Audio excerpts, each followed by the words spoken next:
말씀은 요한계시록 9장입니다. 요한계시록 9장 13절 말씀 같이 읽겠습니다. 여섯째 천사가 나팔을 불매 내가 들으니 하나님 앞 금제단 네 뿔에서 한 음성이 나서. 이제 요한계시록 9장 13절 말씀부터는 여섯째 나팔 재앙이 시작이 됩니다. 여섯째 나팔 재앙은 화재앙으로 말씀을 드리면은 둘째 화재앙이라고 할 수가 있습니다. 여섯째 천사가 나팔을 불 때에 사도 요한이 계시를 들었는데 하나님 앞 금제단 네 뿔에서 한 음성이 나더라는 것입니다. 여기서 하나님 앞 그랬는데 이 말씀은 지성소에 있는 하나님이 앉아 계시는 하나님의 보좌 앞을 의미를 합니다. 하나님의 보좌를 다른 말로 표현하면은 은혜를 베푸시는 자리라 해서 쉬운 자라고도 하고, 그 다음에 죄인을 긍휼히 여기시고 긍휼을 베푸시고 용서하시는 자리라 해서 속죄소라고도 합니다. 하나님 앞 금제단 네 뿔에서, 다시 말해서 하나님이 앉아 계시는 하나님의 보좌 앞에 있는 금제단 네 뿔에서 한 음성이 났다는 거예요. 여기서 금제단은 제단인데 금으로 만들어진 제단이라서 금제단이라고 하고, 그 다음에 향기로운 기도를 상징하는 제단이라고 해서 금향단이라고도 합니다. 그런데 이 금제단, 금향단이 경우에 따라서는 성소에 있기도 하고 또 경우에 따라서는 지성소에 있기도 합니다. 그러면 어떤 경우에 성소에 있기도 하고 지성소에 있기도 하는가? 평상시에는 성소에 있으면서 제사장들이 관리를 합니다. 그러나 이제 대속죄 1년에 한 번 대속죄일에는 대제사장이 성소에 있는 이 금향단, 금제단을 가지고 지성소 안으로 들어갑니다. 그리고 하나님이 앉아 계시는 하나님의 보좌 앞에 금제단, 금향단을 두고, 그러면 금제단, 금향단에서 향기로운 연기가 나오는데 그 향기로운 연기 가운데서 대제사장이 나라와 민족을 위해서 속죄제사를 드립니다. 모든 백성들을 위해서 속죄제사를 드립니다. 그리고 난 다음에 이제 이 금향단, 금제단을 가지고 다시 밖으로 나와서 성소에 둡니다. 그러면 제사장들이 평소에 제사장들이 속죄제사를 드리면서 또 이 금제단, 금향단을 관리를 하게 됩니다.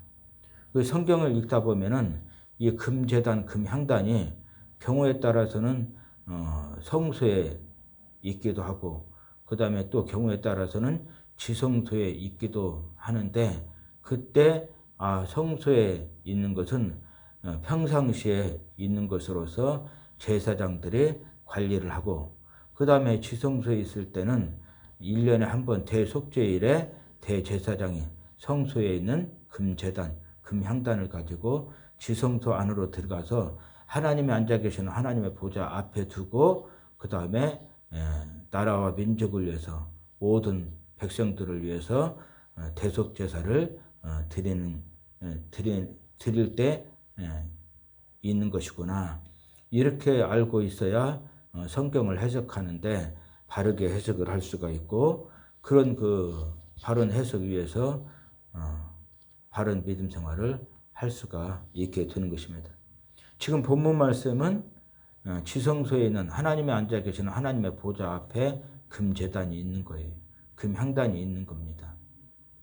이것은 대제사장이 1년에 한 번 나라와 민족을 위해서, 백성들을 위해서 대속제사를 드릴 때, 그때 성소에 있는 금향단, 금제단을 가지고 지성소 안으로 들어가서 하나님이 앉아 계시는 하나님의 보좌 앞에 두고 그 다음에 대속제사를 드리는 것입니다. 문제는 이것이 지금 땅에 있는 것이 아니고 하늘나라 천국에 있어요. 여섯째 천사가 나팔을 불 때 사도 요한이 계시를 들었는데 하나님 앞에 하나님이 앉아 계시는 하나님의 보좌 앞에 금제단 금향단이 있어요. 그런데 금제단 그 금향단에 뿔이 네 뿔이 있습니다. 여기서 뿔은 하나님의 권세와 능력을 의미하는데 뿔이 지금 네 개가 있어요. 이 숫자 넷은 수사학적으로 동서남북 사방 전 세계를 의미를 합니다. 그래서 하나님 앞에 있는 금제단 네 뿔이라는 말은 하나님이 앉아 계신 하나님의 보좌 앞에 금제단 금향단이 있는데 그 금제단 금향단에 있는 그 네 뿔, 다시 말해서 동서남북 사방 전 세계를 향하신 하나님의 권세와 능력 있는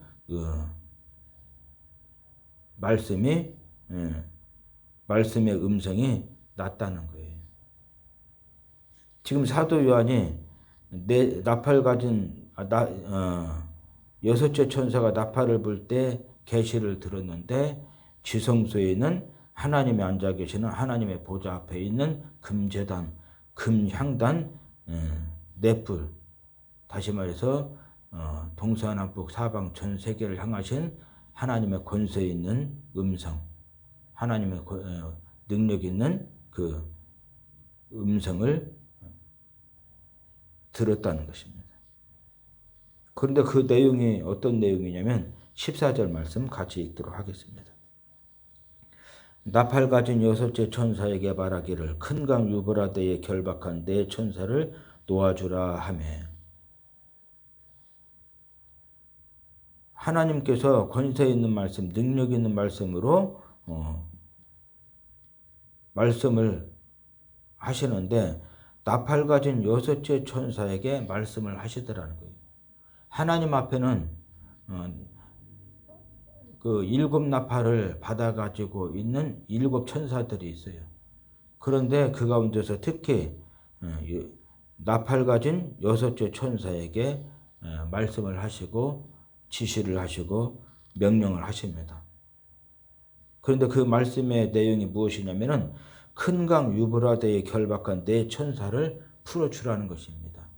여기서 큰 강 유브라데를 문자적으로 볼 것인가 상징적으로 볼 것인가, 상징적으로 보는 것이 좋습니다. 문자적으로 큰 강 유브라데스 강으로만 보는 것보다는 상징적으로 보는 것이 좋아요. 상징적으로 보되 어떻게 볼 것인가, 메소포타미아 지역 또는 중동 지역으로 보는 것이 좋아요. 이 메소포타미아라는 말은 두 강 사이에라는 뜻입니다. 티그리스 강과 유프라데스 강 사이에 있는 지역을 가리켜서 메소포타미아 지역이라고 하는데, 이 메소포타미아 지역은 시리아를 중심으로 한 상류 지역하고 그 다음에 이라크를 중심으로 한 하류 지역으로 나뉘어지게 됩니다. 이 메소포타미아 지역을 중동 지역이라고도 할 수가 있어요. 여기에 결박당한 네 천사를 풀어주라는 것입니다. 문제는 여기서 결박한 네 천사를 문자적으로 볼 것인가 상징적으로 볼 것인가. 일부에서는 문자적으로 봅니다. 그리고 또 일부에서는 상징적으로만 봅니다. 그런데 저는 문자적으로 보고 동시에 상징적으로 보는 것이 좋다고 생각을 합니다. 결박한 네 천사는 문자적으로는 이때 당시가 되면 전 세계가 네 개의 큰 세력권으로 나뉘어지게 됩니다.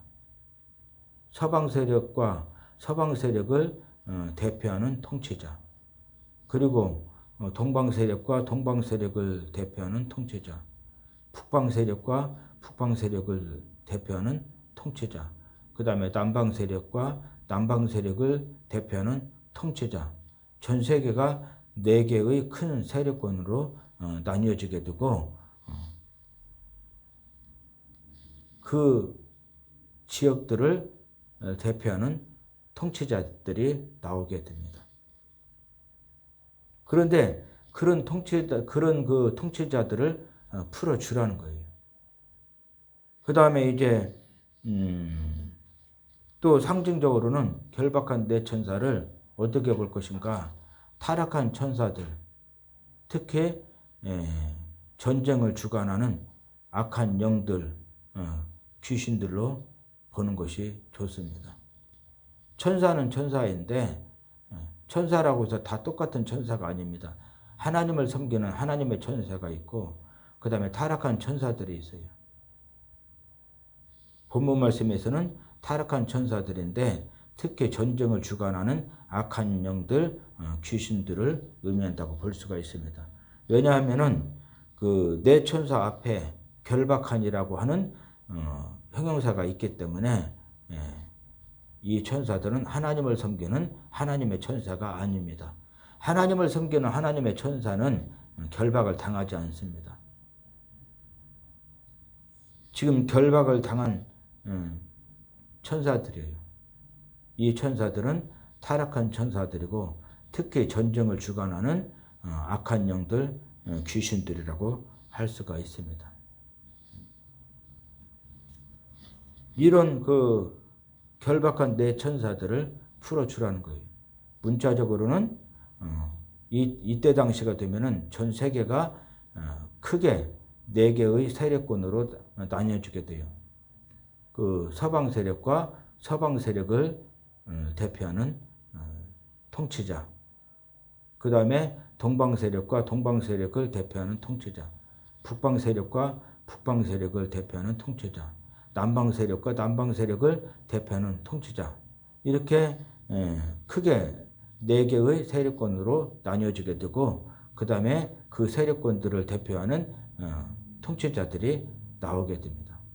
그 다음에 이제 상징적으로는 그런 통치자들 가운데서 역사를 하는 타락한 천사들, 특히 전쟁을 주관하는 악한 영들, 귀신들이 풀려나게 되는 것입니다.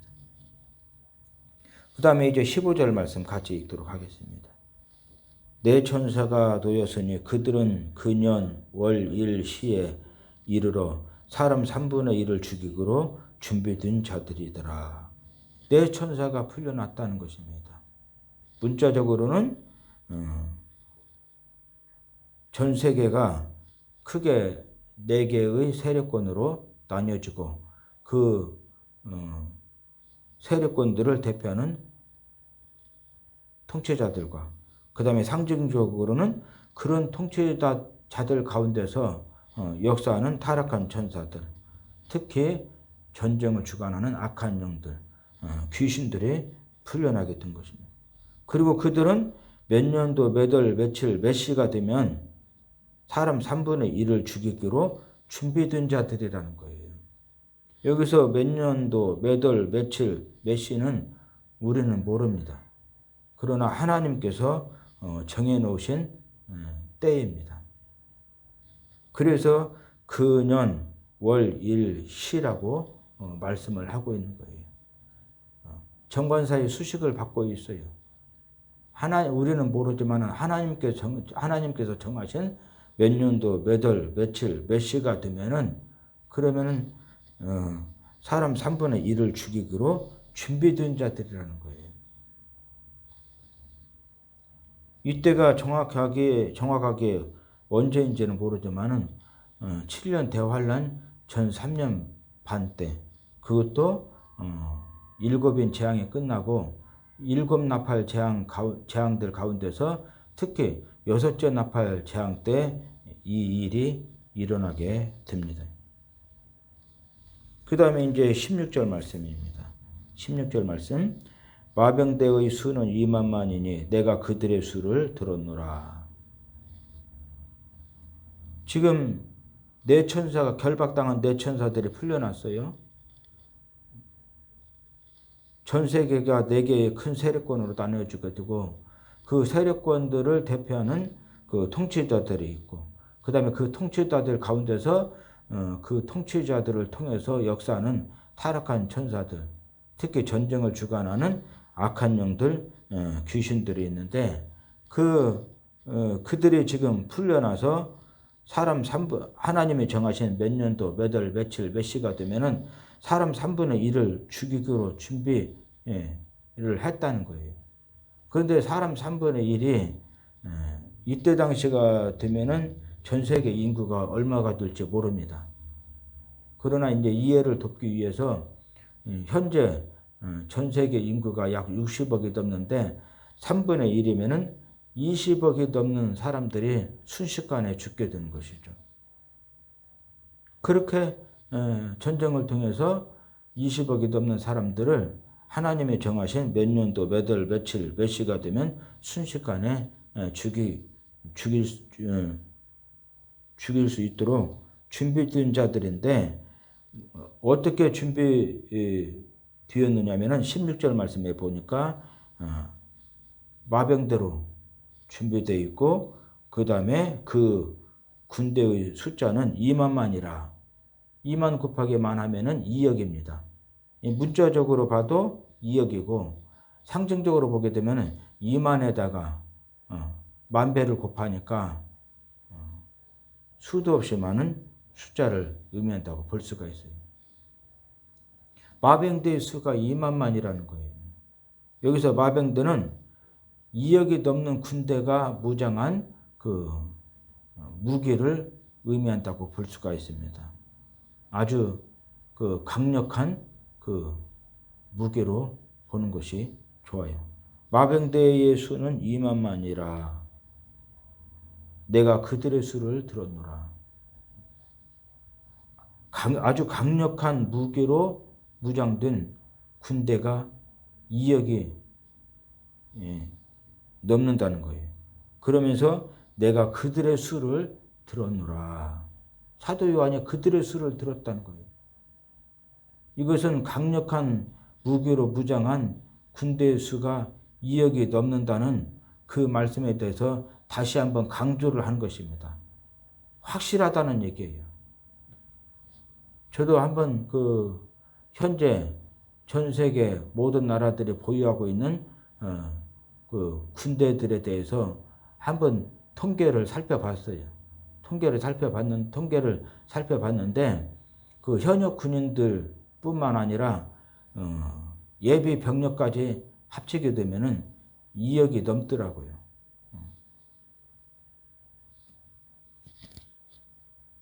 지금 16절 말씀에 보니까 마병대의 수는 2만만이니 내가 그들의 수를 들었노라.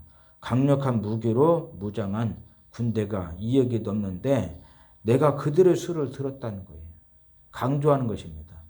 실제로 강력한 무기로 무장한 군대의 수가 2억이 넘는다는 것을 강조하는 것입니다. 아주 확실하다는 얘기예요.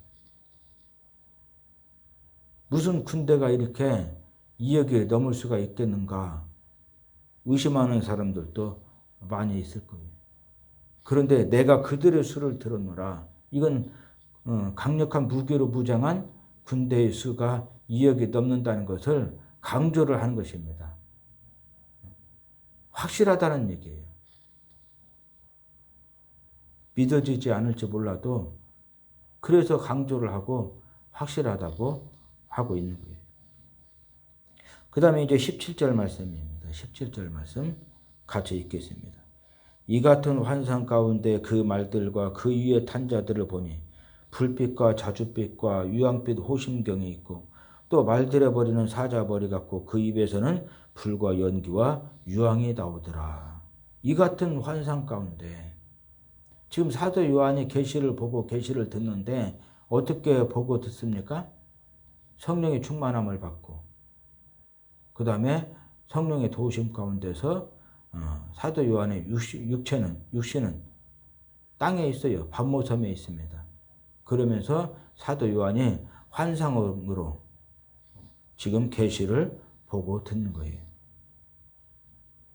그래서 17절 상반절에 이 같은 환상 가운데 환상으로 계시를 보고 들었는데 그 계시의 내용이 무엇이냐면은 그 말들과 그 위에 탄 자들을 보니 그랬어요. 그 말들은 무엇이라고 말씀을 드렸습니까? 마병대들을 의미를 하는데 강력한 무기들을 의미하고 그 위에 탄 자들은 2만만이니 2억이 넘는 군대를 의미한다고 볼 수가 있습니다. 그 말들과 그 위에 탄 자들을 보았다는 거예요. 강력한 무기로 무장한 2억이 넘는 군대를 보았다는 거예요. 그런데 그 군대가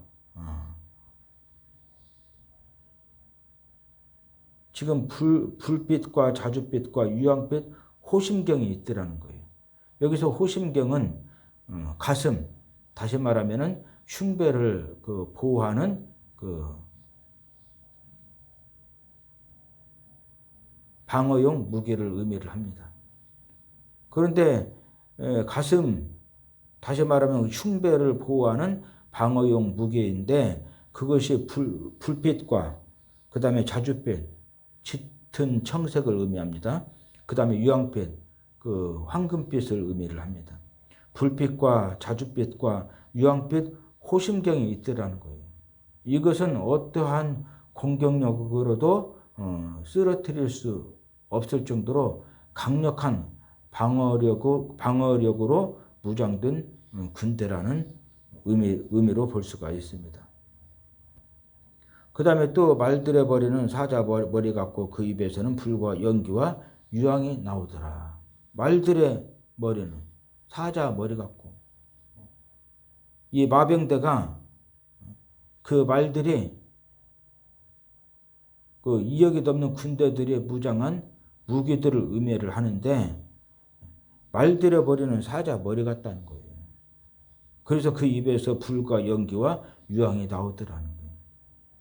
사자는 짐승의 왕입니다. 말들의 머리가 사자 머리 같다.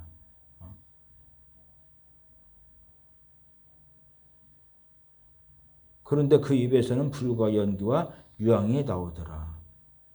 2억이 넘는 군대가 강력한 무기로 무장을 했는데 이 무기는 공격용 무기입니다.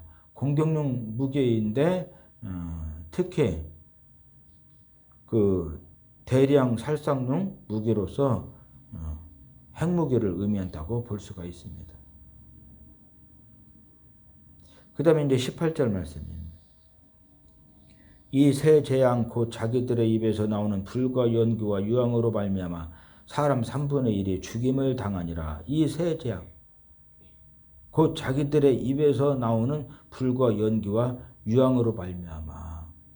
이 자기들의 입, 말들의 입이죠. 마병대의 입이죠. 2억이 넘는 군대가 무장한 강력한 무기를 의미하는데 그 무기도 특히 핵무기와 같은 대량 살상용 무기예요. 그런 핵무기와 같은 대량 살상용 무기로 말미암아 사람 3분의 1이 죽임을 당하더라는 거예요. 이때가 되면 전 세계 인구가 얼마가 될지 모릅니다. 그러나 이해를 돕기 위해서 현재 전 세계 인구가 약 60억이 넘는데 그 가운데서 3분의 1이 죽는 거예요. 그러면 20억이 넘는 인구가 하나님이 정하신 몇 년도, 몇 월, 며칠, 몇 시가 되면 순식간에 전쟁으로 죽게 되는데 전 세계 3분의 1, 20억이 넘는 인구를 순식간에 죽일 수 있는 무기는 핵무기와 같은 대량 살상용 무기밖에 없습니다. 그 다음에 이제 19절 말씀입니다. 또 19절 말씀. 이 말들의 힘은 입과 꼬리에 있으니 꼬리는 뱀 같고 또 꼬리에 머리가 있어 이것으로 해하더라. 이 말들의 힘은 그러니까 마병대가 가지고 있는 힘이죠. 2억이 넘는 군대가 무장한 강력한 무기인데 그 무기가 가지고 있는 힘이 크게 두 종류가 있는데 입과 꼬리라는 거예요. 입은 핵무기와 같은 대량 살상용 무기를 의미를 합니다. 17절 중반절에 보니까 그 말들의 머리는 사자 머리 같고 그 입에서는 불과 연기와 유황이 나오더라. 그 다음에 18절 이 세 재앙 곧 자기들의 입에서 나오는 불과 연기와 유황으로 말미암아 사람 3분의 1이 죽임을 당하니라.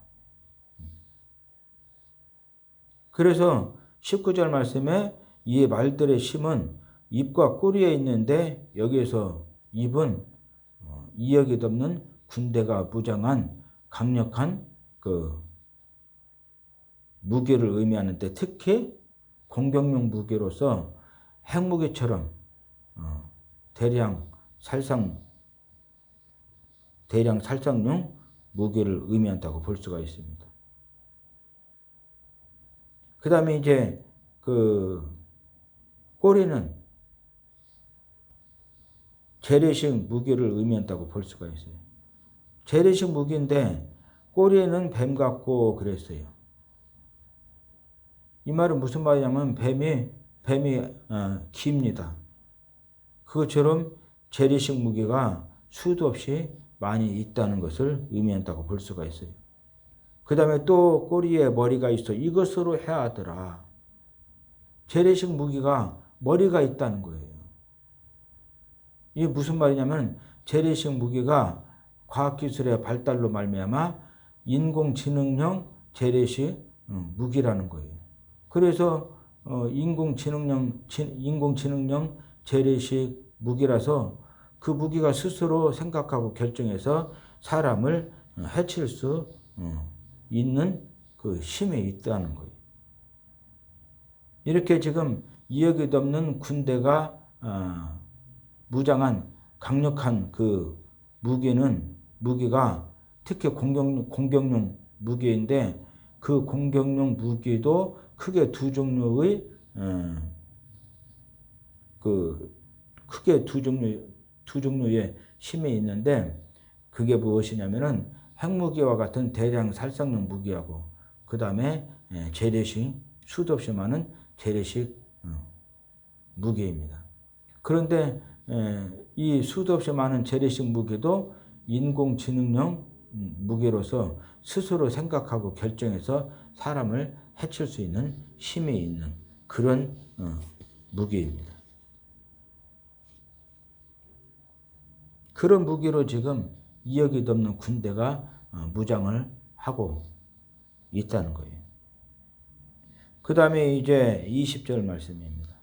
20절 이 재앙에 죽지 않고 남은 사람들은 손으로 행한 일을 회개하지 아니하고 오히려 여러 귀신과 또는 보거나 듣거나 다니거나 하지 못하는 금은 돈과 목석의 우상에게 절하고 이 재앙에 죽지 않고 이 재앙이 어떤 재앙입니까? 여섯째 나팔 재앙이죠. 화재앙으로 말씀을 드리면 둘째 화재앙입니다. 대량령 이역이 없는 군대가 무장을 했는데 방어용 무기로 무장을 했어요. 불빛과 자줏빛과 유황빛 호심경으로 무장을 했어요. 그래서 어떠한 공격력으로도 무너뜨릴 수 없을 정도로 강력한 그 방어력으로 무장한 군대들이고 그 다음에 이제 공격용 무기로 무장을 했는데 공격용 무기도 특히 핵무기와 같은 대량 살상용 무기와 그 다음에 인공지능형 그 재래식 무기로 무장을 했어요. 그렇게 해서 세계 인구 3분의 1을 죽이는 거예요. 그런 재앙에 죽지 않고 남은 사람들이에요.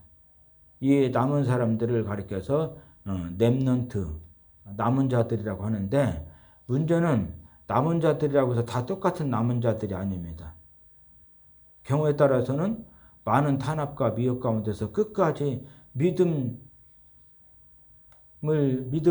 지킨 그 성도들을 의미하기도 하고 본문 말씀처럼 또 불신자들을 의미하기도 하고 그럽니다. 그러니까 렘넌트 남은 자들이라고 해서 다 똑같은 남은 자들이 아니니까 똑같이 보면은 안 됩니다.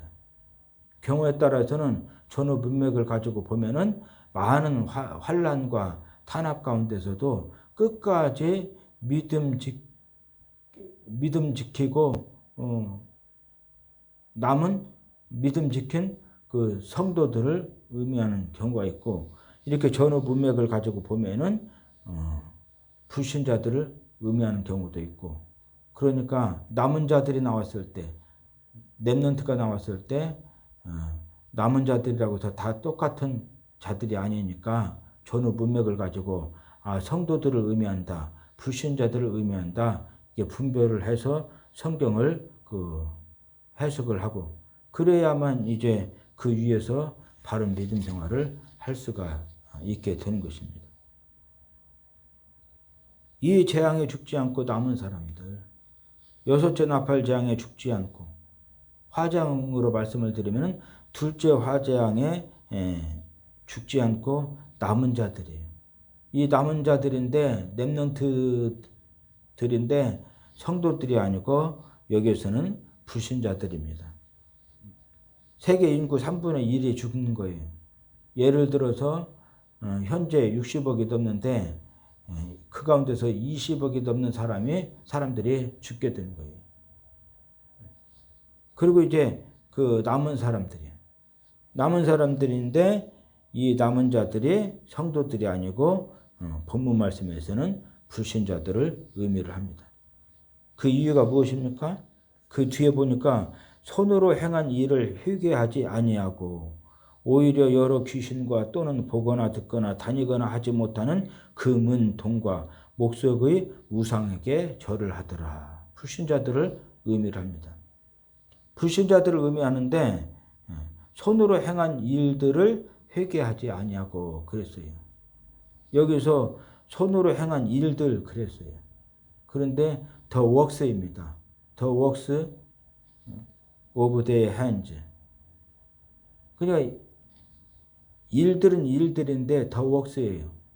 그러니까 정관사의 수식을 받고 있습니다. 그래서 손으로 행한 일들이 일반적인 일들이 아니고 아주 특별한 일들이에요. 그러면 그런 일들이 어떤 일들이겠습니까? 그 뒤에 나오는데 금이나 은이나 동이나 나무나 돌을 가지고 우상들을 만드는 일들이에요. 그런 일들을 회개하지 아니하더라는 거예요. 오히려 여러 귀신들을 섬기고 더 나아가서는 보거나 듣거나 다니거나 하지 못하는 금과 은과 동과 그 다음에 목석, 다시 말해서 나무와 돌로 만든 우상들에게 절을 하고 섬기더라는 것입니다.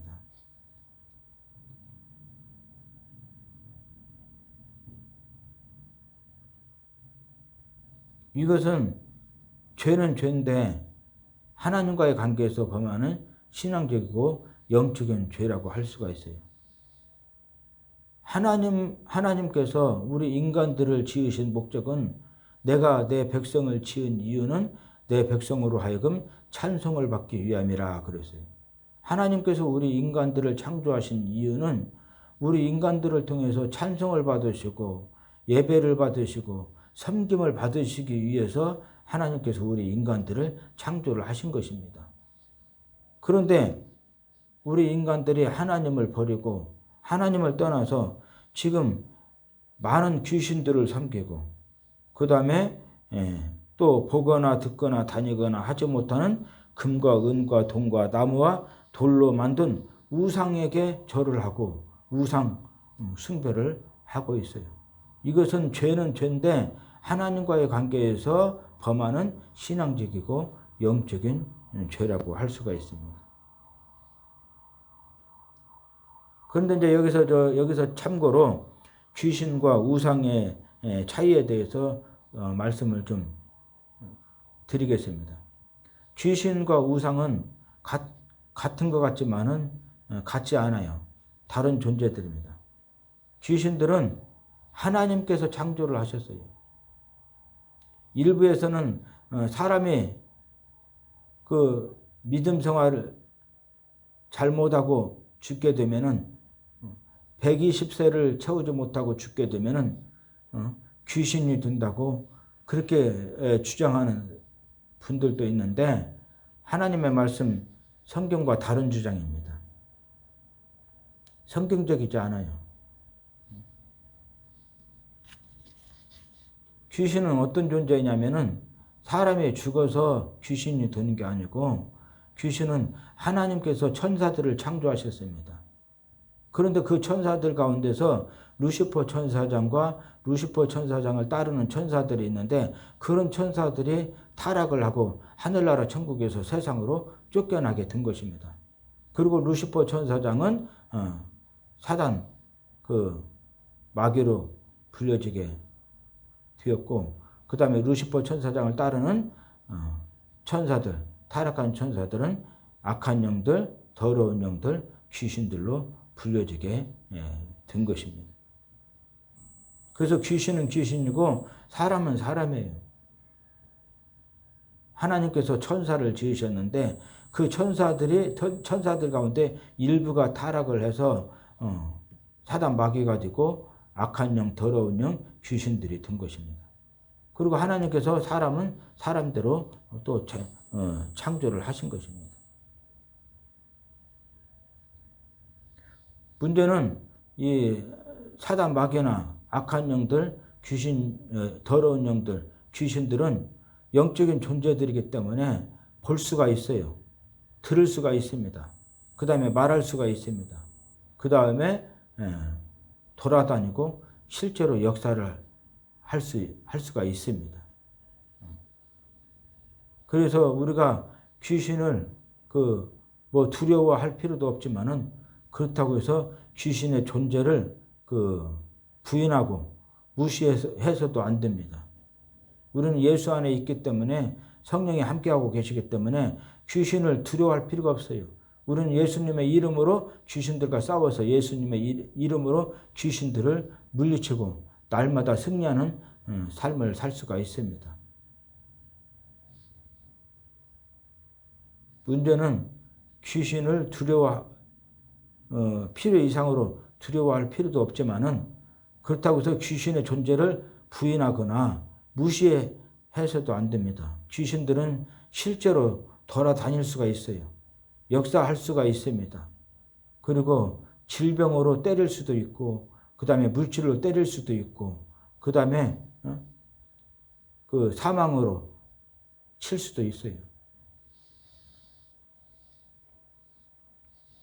그에 반해서 우상은 어떤 존재냐면 우상들은 영이 없어요. 그렇기 때문에 우상들은 돌아다니거나 역사하거나 그 다음에 보거나 듣거나 말을 할 수 없는 자들입니다. 그래서 요한계시록 9장 20절 말씀에 중반절에 보니까 또는 보거나 듣거나 다니거나 하지 못하는 금은 동과 목석의 우상에게 절하고 이렇게 말씀을 하고 있어요. 우상은 금이나 은이나 사람들이 금이나 은이나 동이나 나무나 돌을 가지고 우상을 만드는데 그 우상은 영이 없어요. 영적인 존재가 아닙니다. 그래서 말을 할 수가 없어요. 들을 수가 없습니다. 볼 수도 없습니다. 돌아다니고 역사할 수도 없어요. 우리 한번 성경을 더 찾아서 읽어보도록 하겠습니다. 하박국입니다. 구약 성경 1303페이지 하박국 2장 18절 말씀.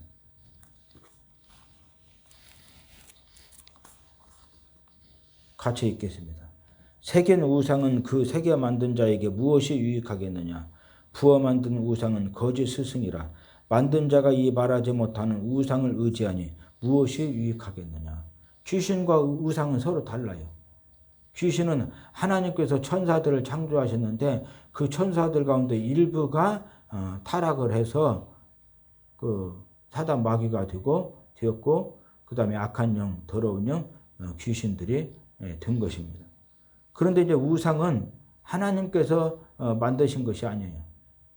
우상은 하나님을 떠난 불신자들이 사람들이 만든 것입니다. 새긴 우상은 그러니까 사람이 금이나 은이나 동이나 나무나 돌을 가지고 우상을 만들어요. 그런데 그 우상이 아무런 유익이 없다는 것입니다. 그래서 하박국 2장 18절 말씀에 새긴 우상은 그 새겨 만든 자에게 무엇이 유익하겠느냐. 부어 만든 우상은 거짓 스승이라. 만든 자가 이 말하지 못하는 우상을 의지하니 무엇이 유익하겠느냐. 만든 자가 이 말하지 못하는 우상을 의지하니. 우상이 말을 못한다는 거예요. 그러니까 우상은 말을 할 수가 없습니다. 그 다음에 19절 말씀입니다. 19절 말씀. 나무에게 깨라 하며 말하지 못하는 돌에게 일어나라 하는 자에게 화 있을진저 그것이 교훈을 베풀겠느냐. 보라 이는 금과 은으로 입힌 것인즉 그 속에는 생기가 도무지 없느니라. 여기서 생기는 영을 의미를 합니다. 생기는 크게 두 종류가 있어요.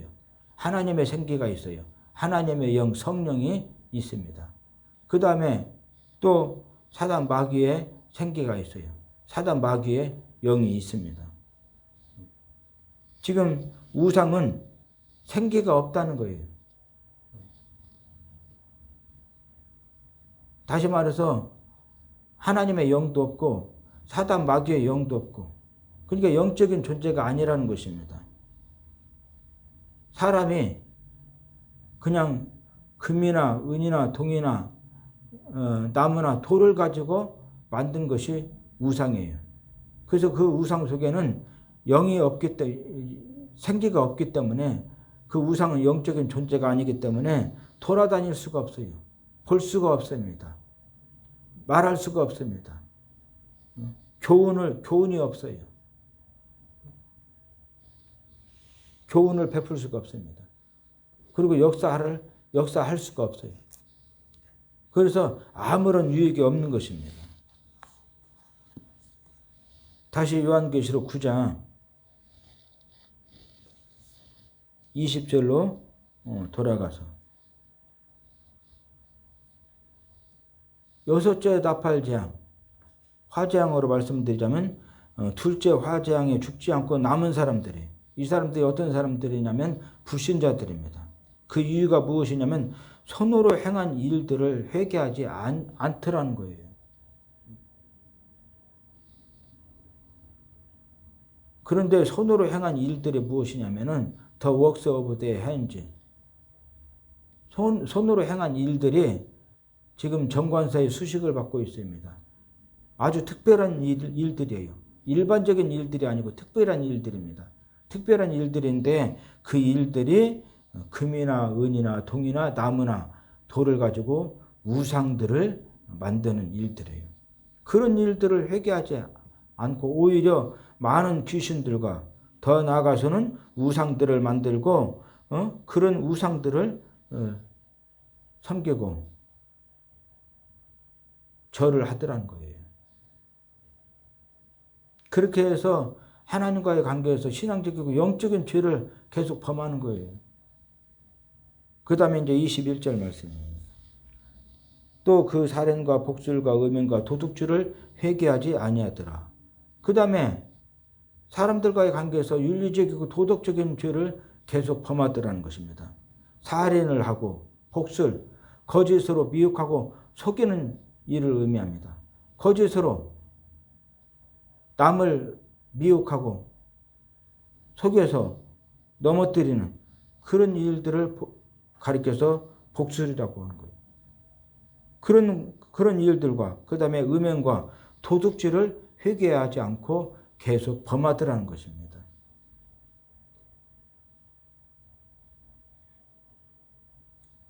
그러니까 이 여섯째 재앙, 여섯째 나팔 재앙, 화재앙으로 말씀드리면 둘째 화재앙을 만났는데도 불구하고 지금 벌써 7년 대환란 전 3년 반 때 7인 재앙이 다 끝났어요. 그 다음에 7나팔 재앙인데 7나팔 재앙도 지금 여섯째 나팔 재앙, 둘째 화재앙까지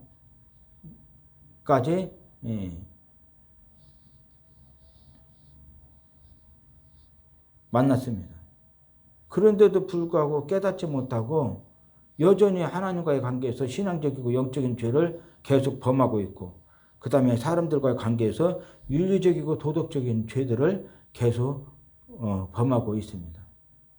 그래서 이런 사람들을 가리켜서 성경에서 뭐라고 말씀을 하느냐면 시편 49편을 한번 보겠습니다. 시편 49편입니다. 20절 말씀 같이 읽겠습니다. 존귀 하나 깨닫지 못하는 사람은 멸망하는 짐승 같도다. 사람들은 누구나 다 하나님의 영으로 지으심을 받은 존재들이기 때문에 존귀한 자들입니다. 존귀한 사람들인데 깨닫지 못하는 사람들은 더 이상 사람들이 아니고 뭐와 같다고요? 멸망당할 수밖에 없는 짐승과 같은 존재들이라는 거예요.